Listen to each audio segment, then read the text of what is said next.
Hey, a little trivia for you. Did you know that gender is a social sciences term from 1955, coined by a sexologist named John Money? I did not. Gender is defined as the state of being male or female, typically used with reference to social and cultural differences rather than biological ones. In layman's terms, gender is not your biological sex, but what you mentally think is your sex. Now, some of you might be thinking that the brain is biological, and so there literally couldn't be any separation of your mental state from your biology. To put it another way, there'd be no meaningful separation between the terms gender and sex. But John Money thought differently. He thought if, say, a boy were socialized enough to be a girl, that boy could fundamentally be a girl. That is to say, he thought there were no innate differences between males and females, contrary to the entire field of biology. Now, John Money was unable to get anybody to take his gender pet project seriously until a boy by the name of David Reimer came along. Upon birth, David lost his willy during the penile mutilation ritual, and so Money found the perfect opportunity to swoop in and perform a bout of human experimentation. He had the infant boy's testicles lopped off, replaced it all with an artificial vagina, and then had the parents raise David to be a girl while undergoing hormone treatments. Furthermore, he had David, as a young child, imitate sex acts with his twin brother to normalize David as a bottom. Money even had the brothers undress and engage in genital inspections, which he took a photograph of on at least one occasion. Money described the experiments as successful, though David never ended up identifying as a woman and described his visits with Money as traumatic. But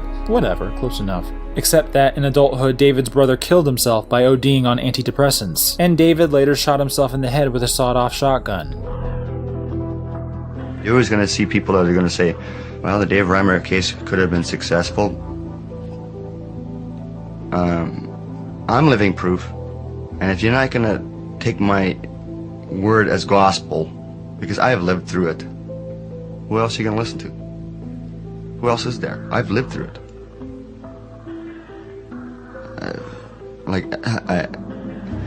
Is it going to take somebody to wind up killing themselves, shooting themselves in the head for people to listen?